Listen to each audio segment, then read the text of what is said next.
ለዛ ደግሞ ማስረጃውን ራሳቸው ቁጭ አድርገዋል ወርሰን ሸጠናል ብለው ፍርድ ቤት አቅርበው አስወስነው መሸጣቸውን ሰነድ አለኝ ፌስቡክ ላይ ለቅቄዋለሁ ያንን ሰነድ ማለት ነው ከዛ በኋላ ሸጠው እኔ እነሱ ታሳስ ሸጠውት ማለት ነው ኦልሞስት የተሸጠው ነዳጁ ወደ 30 ምናምን ሚሊዮን ብር ሸጠው ተካፈሉ ብሩ ለመንግስትም ገቢ አልተደረገም በነገራችን ላይ የናፍጣው ብር ማለት ነው ከዛ ለመንግስትም ገቢም አልተደረገም ለማንንም አልሰጠም ወደ 6 ሚሊዮን ብር መንግስት አካውንት ውስጥ አስገብተናል ይላሉ ይግባ ራሱ ያቃል የመንግስት አካል ለገቢዎች አስገብተናል ይላሉ ያስገቡ አስገቡ እኔ ማቀው ነገር የለም ግን ነዳጁ ወደ 38 ሚሊዮን አካባቢ ነው የተሸጠው ያ ነዳጅ ገንዘቡን እርስ በርሳቸው ተካፍለው ነው ወሰዱት እኔ በዛ ሰዓት እስር ቤት ነኝ ያለሁት ያየሁት ነገርም የለም ተፈትቼ ስወጣ ነዳጁ ኦሬዲ ተሽጧል የለም ነዳጁ ቀጥታ ለፌደራል ፖሊስ አመለከትኩኝ ህጋዊ ሆነ ነዳጅ እንድሰራ መንግስት የፈቀደልኝ ራሴ በገንዘብ የገዛውት ነዳጅ ተሽጦብኛል ያለ አግባብ ልክ አይደለም ብዬ አመለከትኩኝ ከዛ በኋላ እያየነው ነው እናይልሻለን ሰነዱን አምጪ አሉኝ ሰነዱን እንዳለ ሰብስቤ አቀረብኩኝ ለፌደራል ፖሊስ እሺ ብለው ተቀበሉ ነገሩን መርምረን እያየነው ያለውን ነገር እንገልጽልሻለን አሉኝ እሺ አሉኝ ስልኬንም አልመለሱልኝም ሁለት ስልክ አይፎን 15 ፕሮ ማክስ እና 16 ፕሮ ማክስ ስልክ ሰጥቻቸው ነበር ያንን ስልክ አልመለሱልኝም ራሳቸው ጋር ነው የቀረው ኢቭን ፎረንሲክ ማለት ነው ምርመራን ጨርሻለሁ አጠናቅቅ ያለው ሲል ብዙ ጊዜ ስልክ ለምን እንደማይመለስ አላቅም አንዳንዴ ይመለሳል አንዳንዴ አይመለስም የኔ ግን አልተመለሰም በአጋጣሚ ማለት ነው መርማሪዎች እጅ ነው ያለው ከዛ እንግዲህ እንዳየውት ከሆነ ማለት ነው አንደኛ እኔ እንድሰራ አልተፈለገም ክሱ ላይ ተኮነ በረከት ነዳጁን የሸጠችው ለወርቅ አቅራቢ ወይም ለወርቅ አምራች ድርጅት ነው ነዳጁን የሸጠችው ይላል ክሱ ማለት ነው በመጀመሪያ ደረጃ ራሴ ወርቅ አምራች ነኝ እዛው እርሻ ከምሰራበት ቀበሌ ውስጥ ማለት ነው በረከት እርሻ እየሰራሽ ነው ገቢው የገፍሽ ነው ለምን ወድንም አትገቢም ለምን ለብሔራዊ ባንክ አታቀርቢም ብለው የማዕድንን ቦታ ስለሰጡኝ ማዕድን ማምረት ጀምሬያለሁ ገና ዘንድሮ ነው በ2018 ማለት ነው ለራሴ እፈልጓለሁ ለራሴ አይበቃኝም ነዳጅ ማለት 1000 10000 100000 ሲባል ትልቅ ይመስላል ትልልቅ የሄቪ ዲዩቲ ማሽኖችን ታንቀሳቅስ ግን ማለት ነው ያ ማለት ምንም ማለት አይደለም ያ ነዳጅ ማለት ነው እና ያ ነዳጅ ሳይሰጠኝ እርሻ ስራ አቁሙ ብላቴ ማለት ነው በነዳጅ እጥረት ምክንያት ቲማቲም ከጥቅም ውጪ ፓፓዬ ከጥቅም ውጪ ምን የመሳሰለ አትክልት ከጥቅም ውጪ ሆኖብን ማለት ነው ብዙ ነገር ተበላሽቶብኝ እንግዲህ እኔ ለምን እንዳልሰራ እንደተፈለገ አላውቅም ወይ ደግሞ ምናል በረከት ታዋቂ ማንም ሰው እናስራለን ብለው ለማሳየት ፈልጎ ከሆነም አላውቅም እውነት ለመናገር የራሳቸው ግን እኔ እርግጠኛ ሆኜ ምነግር የሆኑ የተደራጁ ቡድኖች አሉ በጣም የተደራጁ ፌደራል ፖሊስ ውስጥ አሉ የጸጥታ አካላት እሱ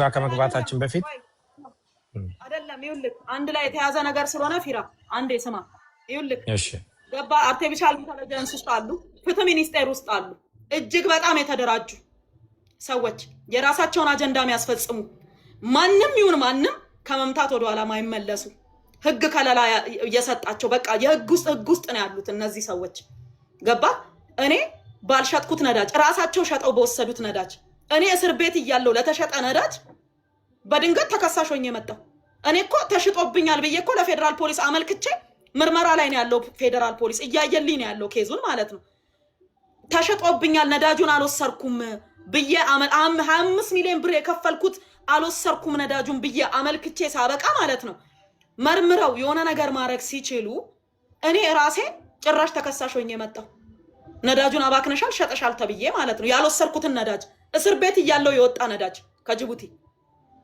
ገባክ ይሄ ነው የተከሰተው ነገር ይሄ ነው የተፈጠረው ነገር እንደማንኛውም ሰው በሚዲያ ነው ያየሁት በዛ ላይ ደግሞ ልክ እንደጠፋው ቆይ እኔ አንድ ጥያቄ ልጠይቅ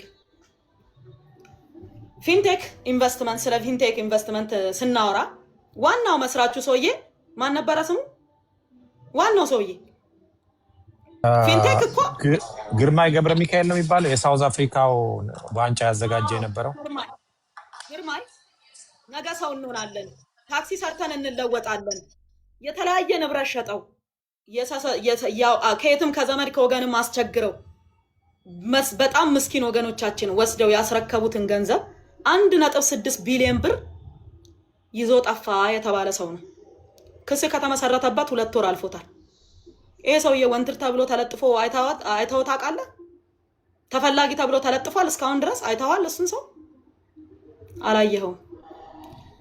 ስንት አይነት ሰው እያገቱ አፈርድም የሚያበሉ ሰላማችንን የነሱ መግቢያ መውጫ ያሳጡን። ቢያንስ እኔ ሰላሌ ላይ ውሃ ፋብሪካ አለኝ፣ ሄጄ አይቼው አላውቅም። ፋብሪካው ኢጦሳ ላይ ቄራ አለኝ፣ ሄጄ አይቼው አላውቅም። ዱጉዳ ላይ እርሻ አለኝ፣ አይቼው አላውቅም። ጀጁ ላይ እርሻ አለኝ፣ አይቼው አላውቅም። ምክንያቱም እፈራለሁ፣ መሄድ አልችልም። ለዛ ሰላም የነሱን የተለያየ የሰው ደም የሚያፈሱ መኪና እያገቱ ስንት ጓደኞቼ በጠራራ ፀሐይ ተገለዋል እኮ በጠራራ ፀሐይ።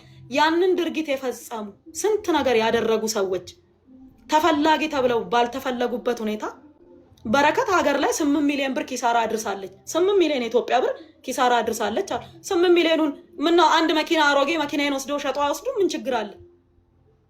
ገባ አድርሼ ከሆነ ያንን ራሴ ነኝ የነዳጁን ብር የከፈልኩት። ነዳጁን የወሰዱት ራሳቸው ናቸው፣ የሸጡት እነሱ ናቸው። እኔ እስር ቤት ነበርኩ በዛ ሰዓት ነዳጁ ሲሸጥ ማለት ነው። ገባ ያ በሆነበት ሁኔታ ማለት ነው።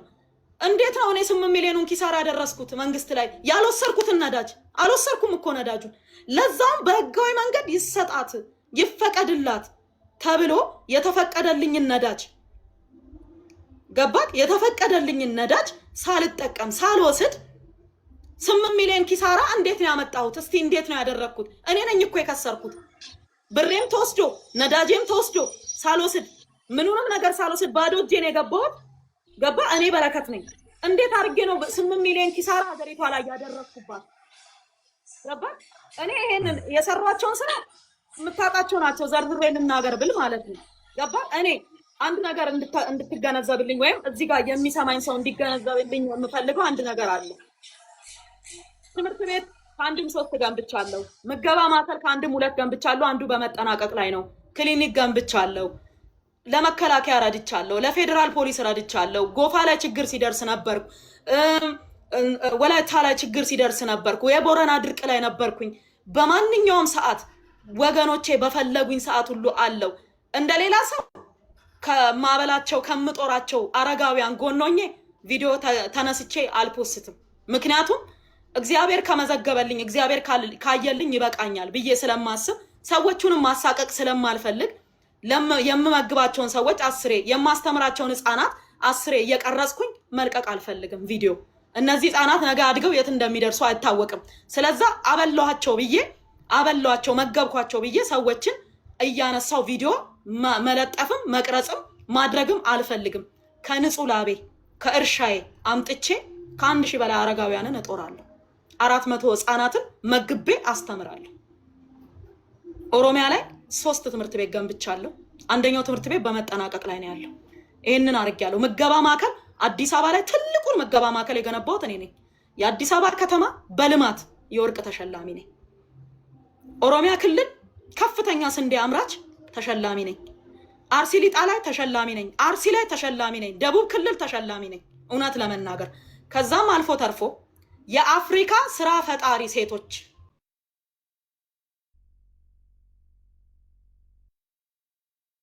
ውመን ዓለም አቀፍ የሴቶች ፓርላማ አይኮኒክ ውመን ብሎ ማለት ነው በስራ ፈጣሪ ሴቶች ዘርፍ ተሸላሚ ነኝ። የ2025 ዱባይ ላይ ሄጄ ዋንጫ ይዤ መጥቻለሁ። እኔ በቅንነት ከማገልገል ውጪ ለምሳሌ እኔ እዚህ ጋር ብነግር ማለት ነው ቀጥሎ ምናወራ ይሆናል ስለሱ ጉዳይ አሁን አላነሳም።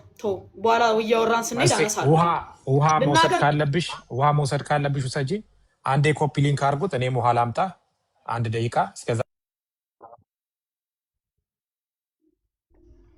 ገሪ። እንደገናም ደግሞ አንድ ደብዳቤ እጄ ላይ አለ። ምናልባት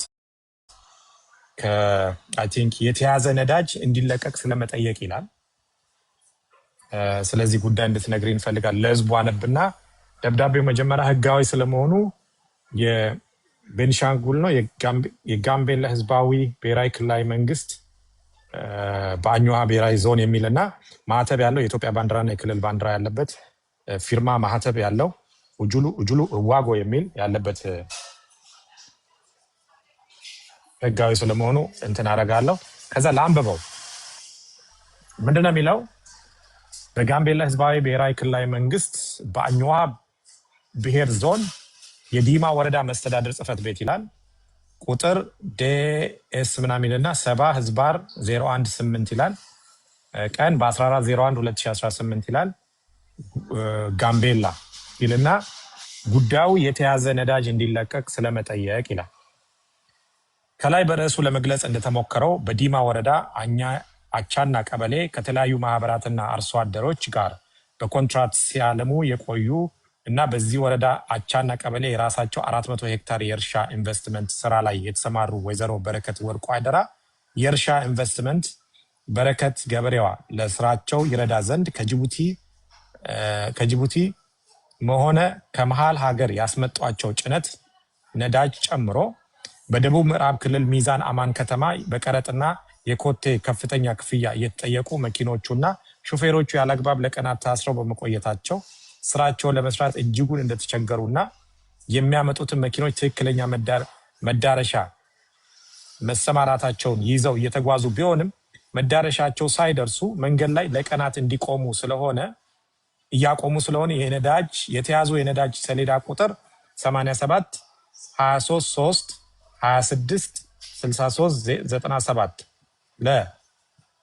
የሆነ መኪና ያለ አግባብ ሚዛን አማን ከተማ ላይ ስለቆመ እንደሚታወቀው አርሶ አደሯ በእርሻ ስራዋ ከፍተኛ ውጤት ያስመዘገበችና ኑሮ ውድነት ላይ ከፍተኛ አስተዋጽኦ ያደረገች መሆኑን በወረዳችን ውጤታማ ስራ እየሰራች መሆኑን ከግምት ውስጥ በማስገባት የተያዘው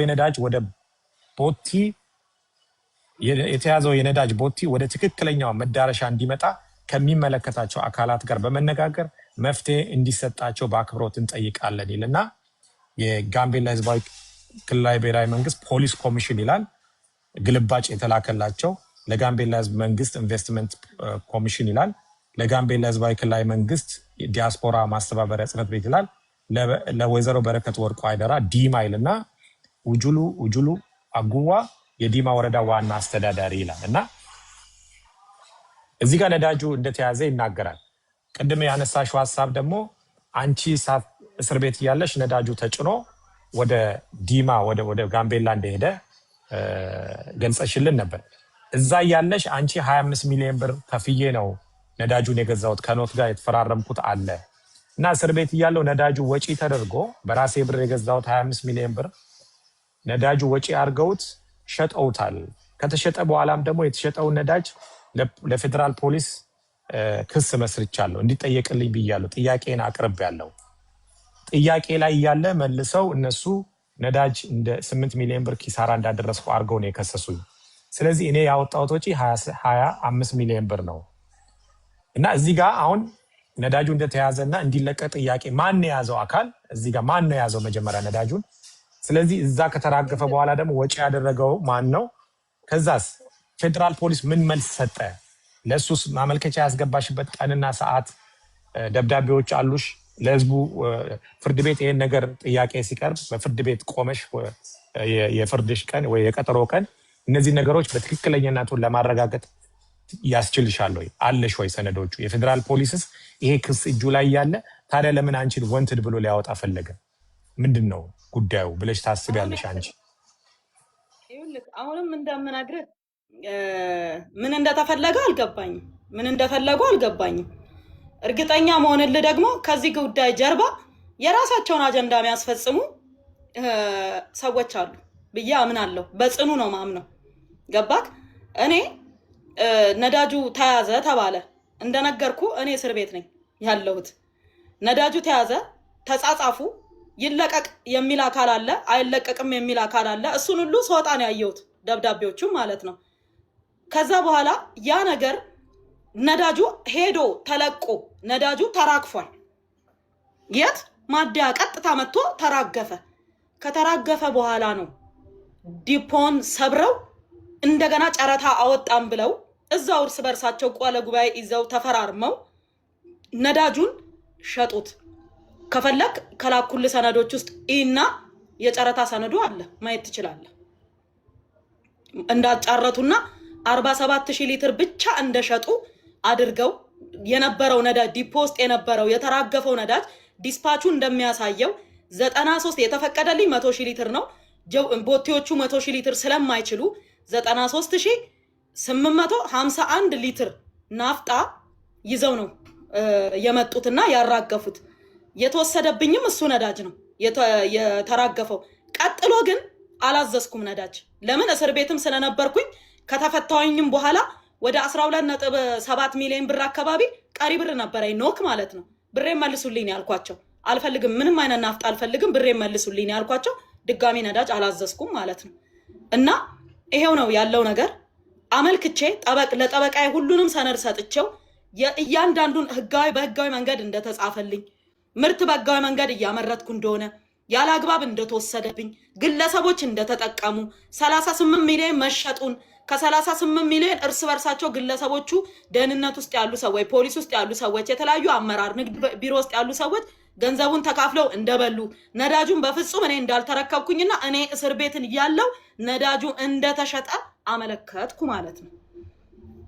እንግዲህ ያንን አመልክቼ ምንም አይነት መልስ ሳይሰጠኝ ሰነዱን አሟልቻ አቅርቤ እንደዚህም ነው እንደዛም ነው ሳይባል ማለት ነው እኔ ቀጥታ ሶሻል ሚዲያ ላይ ተከሳሽ ሆኜ የቀረብኩ ማለት ነው። ይሄው ነው። ምንም የደረሰሽ መጥሪያ የለም። ስለዚህ አንቺ እንዳንቺ ግምት ወይ ደግሞ ሶሻል ሚዲያ ላይ እንዳየነው ህዝቡም እንዳየው ለአንቺ ምንም መጥሪያ ሳይደርስ ወይ ደግሞ የክስ ደብዳቤ ሳይደርስ ጠፍታለች በሚል ነው ወንትድ ብሎ ያወጣሽ ማለት ነው። ምን መሰለህ ነግሬያለሁ እኮ ትልቅ በ1.5 ቢሊዮን ብር የተከሰሰ የፊንቴኩ ሰውዬ ከተከሰሰ ድፍን 2 ወሩ ነው። እስካሁን ፖሊስ ወንትድ አላለውም። ፍርድ ቤት ቀርቦ አያውቅም። ከሀገር ውጭ ነው ያለው። እሱም ወንትድ አላለውም። እኔ በረከት በ29 ክስ ተመሰረተብሽ ተባልኩኝ። መቼ? ከ2 ቀን በፊት ማለት ነው። ክስ ተመሰረተብሽ ተባልኩኝ፣ ከትላንት ወዲያ ማለት ነው። ዛሬ ደግሞ ማነው ትላንትና ደግሞ ወንትድ ተባልኩኝ። አስብ፣ በ29 ክስ ተመስርቶብኝ በ30 ወንትድ እንዴት እባላለሁ? ማለት መጥሪያ አልሰጡኝም፣ አልፈለጉኝም፣ ሴት ያልመጡም፣ የጠየቁኝ ነገር የለም። ጦር ኃይሎች ሆስፒታል ሄጄ ሕክምና እያረኩ ነው። የተለያየ ፋርማሲ ሄጄ እረፍት ላይ ነኝ ያለሁት፣ ስራ ላይ አይደለሁም ያለሁት። በዚህ አይነት ሁኔታ ላይ እያለሁ በድንገት ማለት ነው ወንትድ ማለት ራሱ ህጉ ይፈቅዳል ወይ? እኔ ጥያቄ ማለት ነው ራሱ ህጉ ራሱ ይፈቅዳል ወይ? አንድ ሰው ተጠርጣሪ ተባለ። ተጠርጣሪ ነኝ እኔ እኮ ወንጀለኛ አይደለሁም። ወንጀል ተራች አላለም። አንድ ሰው ፖሊስ ተነስቶ ወንጀለኛ ማለት አይችልም። ህገ መንግስቱም አይፈቅድለትም ፖሊስ ወንጀለኛ ሰውን እንዲል ማለት ነው። ወንጀለኛ ብሎ ሰውን የመፈረጅ ስልጣን ያለው ብቸኛ ፍርድ ቤት ነው።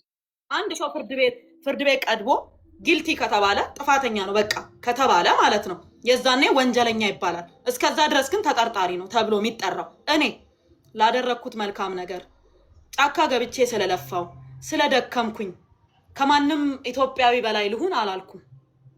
እንደፈለኩ ልሁን አላልኩም። ያደረኩት ነገር የሰራሁት ትምህርት ቤት የገነባሁት ክሊኒክ ለኔ እንዳልታሰር ዋስትና ይሁነኝም ብዬ አልጠየቅኩም። በትክክለኛው መንገድ በህግ ልዳኝ፣ በትክክለኛው ነገር ፍትህ ይሰጠኝ፣ በትክክለኛው መንገድ የተሸጠው ነዳጄ ይመለስልኝ። ነዳጁን ራሳቸው ሸጠው እኔ እስር ቤት እያለሁ ለተሸጠ ነዳጅ እኔ ዛሬ ተከሳሽ ሆኜ ስቀርብ ምን ይባላል እስቲ? ማለት የሚሰማ ሰው ራሱ ፍርድ መስጠት ይችላል። ነዳጁ ሲሸጥ ነዳጁ ከጅቡቲ ሲወጣ እኔ እስር ቤት ነኝ እኮ ያለሁት፣ አልተፈታውም፣ የለሁም፣ ሰነዱ አለ። ወርሰው መሸጣቸውን ራሱ ከፍርድ ቤት ወረቀት አውጥቻለሁ። አንተ ጋርም ልኬልሃለሁ፣ ፌስቡክ ላይም ለቅቄዋለሁ። እና ምን ልልህ ፈልጌ ነው እንዴት ነው ብለህ ካልከኝ አልኩ። አሁንም እኮ የራሳቸውን አጀንዳ የሚያስፈጽሙ የሆኑ ቡድኖች አሉ። ለስልጣን ሊሆን ይችላል፣ ለሀብት ሊሆን ይችላል፣ ለተለያየ ነገር ከዚህ ጉዳይ ጀርባ በጣም ብዙ ሰዎች አሉ ብዬ አምናለሁ። እግዚአብሔር አንድ ቀን በቀናቸው ይገልጣቸዋል ብዬ አምናለሁ። እንዲህ እንደተደፋፈነ ነገሮች ይቀራሉ ብዬም አላስብም። ግን እኔ ምለው የተሸጠብኝ ነዳጅ እኔ በታሰርኩ ጊዜ ከጅቡቲ ለወጣው ነዳጅ በረከት ለምን ወንትድ ተባለች? ምን አጥፍቼ? የማንን ምን ነክቼ? ምን አድርጌ? ገባክ? ሌላውን ተው። እኔ ልንገርክ፣ የኔ እርሻ ማዳበሪያ የመጠቀም ኮታው በአመት 10,000 ነው። ግብርና ሚኒስቴር አለ። ይሄን እየሰሙ ከሆነ ወይም ነገም ከነጎዳ ሪከርድ ተደርጎ ከሰሙ መናገር ይችላሉ። ወስጄ አላውቅም ማዳበሪያ ከመንግስት። ወረዳ እኛ ጋር ቀበሌ እንደ ማንኛውም ሰው ለማመርታት ምርት ለምሳሌ ጭራሽ ማዳበሪያ የማልጠቀምባቸው ምርቶች አሉ። ማዳበሪያ ለምጠቀምባቸው ምርት ገበሬ ለሌሎች ገበሬዎችም ለሌሎች ኢንቨስተሮችም ወረዳ ሲመጣ እንደ ማንኛውም ሰው 100 200 ስንትም ኩንታል አስፈቅጄ ወስዳለሁኝ እንጂ ይሄ ለኔ ኮታ ተብሎ በእርሻ ልክ የተደለደለልኝ 10,000 ኩንታል አንድ ቀንም ወስጄ አላውቅም ከመንግስት እጅ። አንድ ቀንም ከመጋዘን አውጥቼ ወስጄ አላውቅም። አንድ ቀንም እሱ አለ። ሁለተኛ ደግሞ ልንገርህ፣ ማንኛውም ገበሬ እርሻ ከጀመርኩ 12ኛ ዓመቴ ነው። ጭራሽ ሳያርሱ ጭራሽ አንድ ነገር ሳያደርጉ ሰዎች መጀመሪያ የሚሰጣቸው ፒካፕ ማመልከት ይችላሉ ከቀረጥ ነፃ፣ አምቡላንስ ማመልከት ይችላሉ ከቀረጥ ነፃ፣ በጣም ብዙ ዕቃ ማምጣት ይችላሉ ከቀረጥ ነፃ። ይሄው ጉምሩክ ይመስክር መጥቶ ይናገር በረከት ወስዳለች ካለ። ብታምንም ባታምንም የኔ እርሻ አንድም ዲዩቲ ፍሪ መኪና የለውም። አንድም ቀን ዲዩቲ ፍሪ መኪና አስገብቼ ነድቼ አላውቅም። በእርሻ ስም ማለት ነው። በእርሻዬ ስም ሰው ብረት አምጥቶ ይጠቀማል። ያን ሁሉ መጋዘን ስገነባ ብረቱን የጫንኩት ከመርካቶ ነው እንጂ ዲዩቲ ፍሪ አላስገባውም። መኪና ዲዩቲ ፍሪ ፒካፕ የሚባል ነድቼ አላውቅም። ማዳበሪያ ከመንግስት እጅ ወስጄ አላውቅም። በኮታዬ በምችለው አቅም ከወረዳ ወስዳለሁ። በምችለው ከሌሎች ገበሬዎች ጋር አብሬ ስለምሰራ ማለት ነው። እኔ በረከት እዚች ጋር አጭበረበረች፣ እዚህ ጋር ዘረበ። ዲዩቲ ፍሪ ተጠቅሜ ማለት ሰው ነኝ። ጉምሩክ ቼክ ማድረግ ይችላል ሰነዴ። መኪና እኔ ዲዩቲ ፍሪ ፒካፕ ነድቼ አላውቅም፣ አምጥቼ አላውቅም። አምቡላንስ አምጥቼ አላውቅም። ብረት ይፈቀድልኛል፣ አምጥቼ አላውቅም። ፈርኒቸር ይፈቀድልኛል፣ ተጠቅሜ አላውቅም። ምክንያቱም እኔ ታርጌቴ፣ እኔ አላማዬ ሀገሬን ማገልገል፣ እርሻ መስራት፣ ሪሶርሳችንን እንድንጠቀም የምችለውን ሁሉ ጥረት ማድረግ፣ እሱ ነው የኔ አላማ። ተወሌላውን የኔን እርሻዎች እኮ ልማት ባንክ ብድር የለባቸውም። ልማት ባንክ አልተበደርኩባቸውም። የኔ ፋብሪካዎች እኮ ከልማት ባንክ ነፃ ናቸው። ለምን? አብዛኛው ሰው ንብረት ወስዶ ቀጥታ ወደ ብድር ነው የሚሄደው። እኔ ግን አላስያዝኳቸው። ምነግር ነገር ለኔ ማሽነሪ ሲገዛ ሲንቄ ባንክ ማሽነሪ ገዝቶልኝ ያውቃል። እንደ ማንኛውም ሴት ኢንቨስተር፣ እንደ ማንኛውም ገበሬ አበረታቶኛል። መቼም በጣም ነው ማመሰግናቸው። ማለት በጣም ትልቅ ባንክ ነው፣ በጣም ሰፊ ባንክ ነው፣ በጣም መልካም ባንክ ነው። እንደ ማሽነሪ ገዝቶ ስራሽን አስፋፊ፣ ስሪ፣ ጠንክሪ ብሎ እንደ ሴቶች ድጋፍ ሰጥቶኛል ሲንቄ ባንክ። በተረፈ ብዙ ሰዎች እርሻቸውን ሄዶ ያሲሳሉ። ገዝቶኛል ማለት ሲንቄ ባንክ ብሪፍ እንድታረጊልኝ ፈልጌ ነው። ገዝቶልኛል ማለት ስጦታ ነው ገዝቶ የሰጠሽ ወይስ ብድር ነው የሰጠሽ? ባንክ ስለሆነ ማሽን ገዛልኝ ሰርቼ እንድከፍል በ6 ዓመት ውስጥ ሰርቼ ከዛ ብራቸው መልሼ እንድከፍል ማለት ነው።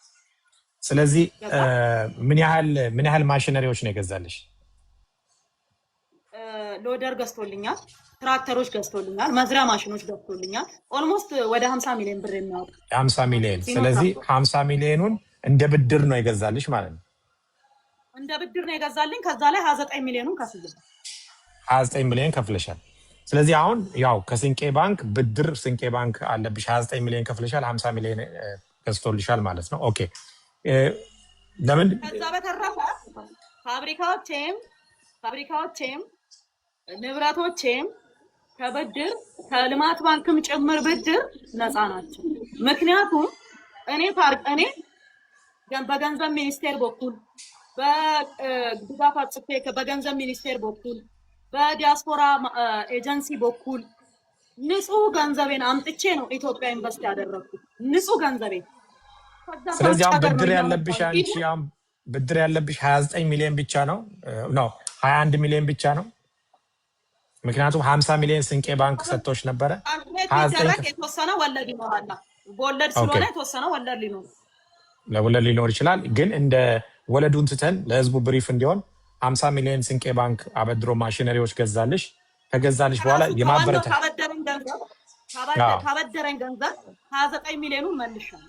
21 ይቀራል። ወለዶቹን ባንኩ በራሱ አሰራር መሰረት ይሄድ ስለዚህ ሌላ ምንም አይነት ብድር ወይ እዳ የለብሽም። ኦኬ። እንደገና ማዳበሪያ ለአርሶ አደሮች ወይ ደግሞ ለኢንቨስተሮች የተለየ ማዳበሪያ የተሰጣቸው አሉ። አንቺ ግን የዛ እድል ተጠቃሚ ሳትሆኚ እንደ ማንኛውም ተራ አርሶ አደር ከአርሶ አደሮቹ ጋር እኩል ከወረዳ ነው የወሰድኩት ብለሻል። ስለዚህ መንግስት ግን በሚሰራው አሰራር በራሱ አሰራር ለኢንቨስተሮች የተለየ የማዳበሪያ አሰጣጥ የሚሰጥ አሰራር አለው። በመሬት ልክ ነው። ስለዚህ ለምን መጠቀም አልፈለግሽም አንቺ? እድሉ ካለ አሰራሩ ካለ እኔ ለምሳሌ እድሉ አለኝ። ወረዳችን ማዳበሪያ ካመጣ፣ ቀበሌያችን ማዳበሪያ ካመጣ እኔ ፌደራል ላይ ሄጄ ለምን የሰው ኮታ ዘጋለሁ? ያ ማዳበሪያ እኔ ወስጄ ባስቀምጠው ማለት ነው ገባ ከሌሎቹ ተወስዶ ነው ድጎማ አለው ማዳበሪያ። በነገራችን ላይ በአመት እስከ 20 ቢሊዮን ብር መንግስት ይደጉማል ለገበሬ ማለት ነው። እስከ 80 ቢሊዮን ብር ድረስ ሊደጎም ይችላል ማዳበሪያ። ገባክ? ማዳበሪያ ይደጎማል። በድጎማ የመጣ ማዳበሪያ ወስጄ ከማስቀምጥ ወስጄ ከማከማች ስፈልግ ብቻ ነው የምወስደው። ወረዳችን ደግሞ ያመጣል ማዳበሪያ ይደርሰዋል፣ ይመጣለታል። ከዛ ላይ እጠቀማለሁኝ እንጂ አንስቼ ክምችት ብዬ በፍጹም ወስጄ አላቅም፣ አስቀምጬ አላውቅም። የሌሎችን ገበሬዎች ኮታ መዝጋት አልፈልግም። ኦኬ ማለቴ ለምን ጥያቄዎችን እየበተናቸው እንድንሄድ ነው። መንግስት አሰራሩ ለኢንቨስተሮች ወይ ደግሞ እንዳንቺ ላሉ ትልልቅ ሰፋፊ እርሻ ላላቸው ለኢንቨስተሮች የተለየ ኮታ አድርጎ የሚሰጥ ከሆነ ለወረዳው የሚላከው ደግሞ ያንቺንም አካቶ ነው ወይ ወረዳው በውስጡ ባሉት ለኢንቨስተሮችም አካቶ ነው ወይ ወረዳው ማዳበሪያ የሚረከበው? ምክንያቱም ሌሎቹን አርሶ አደሮች መጉዳት እንዳይሆን እንደ ሁኔታው። ለምሳሌ ማመልከቻ ጽፌ የኔ ኮታ ወደ ወረዳዬ ይምጣልኝ ካልኩኝ ወረዳው ኮታዬን ይወስዳል። ኦኬ። ስለዚህ ከፌደራል ነው የምወስደው ካልኩኝ ከፌደራል ሄጄ እወስዳለሁ ማለት ነው። ስለዚህ ስለዚህ መንግስት ያንቺን ኮታ በረከት ገበሬው ወይ ደግሞ የተለያዩ ኢንቨስተሮች በዚህ ወረዳ ውስጥ ይገኛሉ ብሎ ለአንቺ በመሬትሽ ልክ ማዳበሪያ ወደዛ ወረዳ ይልካል ማለት ነው። ኦኬ። ሌላ አይ ቲንክ ህዝቡ የነዳጁን ጥያቄ በተቻለ መጠን ተመልሶለታል ብዬ አስባለሁ። ምክንያቱም የተከሰስሽበት ጉዳይ የማዳበሪያ ጉዳይ ወይ የመሬት ጉዳይ ስላልሆነ የነዳጅ ጉዳይ ስለሆነ አንቺ 25 ሚሊዮን ብር አውጥተሽ ነዳጅ ገዝተሻል፣ እነሱ በ8 ሚሊዮን ብር ከሰውሻል። ከዚህ ጀርባ አንዳንድ ግለሰቦች እንደሚያነሱት በድፍረትም ልጠይቅ የምፈልገው የፖለቲካ እድምታ አለው፣ የፖለቲካ እድምታ ጫና አለው ብለሽ ታስቢያለሽ? ምክንያቱም እየሰራሽ ስለሆነ ሀገሪቱ ላይ እየሰራሽ ነው። እንደምትናገሪው ከሆነ እያየነውም ከሆነ አንዳንድ ብዙዎቻችን እንደምናየው በተለይ ወደ ምንድነው ብላቴ ነው ምናምን የሚባለው አካባቢ ደረቃማ የሆነ ለምቶማ ቦታ በጣም አልምተሹ ውሃ ሁሉ ቆፍረሽ በሶሻል ሚዲያሽ ላይ ለቀሽ አይተናል። እና እንደዚህ አይነት ጠንከር ያሉ ለሀገር የሚጠቅሙ መጥቀም ብቻም ሳይሆኑ ለብዙዎች አርአያ መሆን የሚችሉ ነገሮችን ስትሰሪ ታይቷል። ፌደራል ፖሊስ አንቺ ከሰሽ እያለ ጥያቄ ጠይቀሽ እያለ ምን አነሳስቶት ነው? አንቺን ምን አነሳስቶት ነው የ8 ሚሊዮን ብር ነዳጅ አክስራለች ወይ ደግሞ ሸጣለች? አንቺ ከሰሻል። 25 ሚሊዮን ከኖክ የተፈራረሽ ሰነድ እጅሽ ላይ አለ። ነዳጁ ሲጫን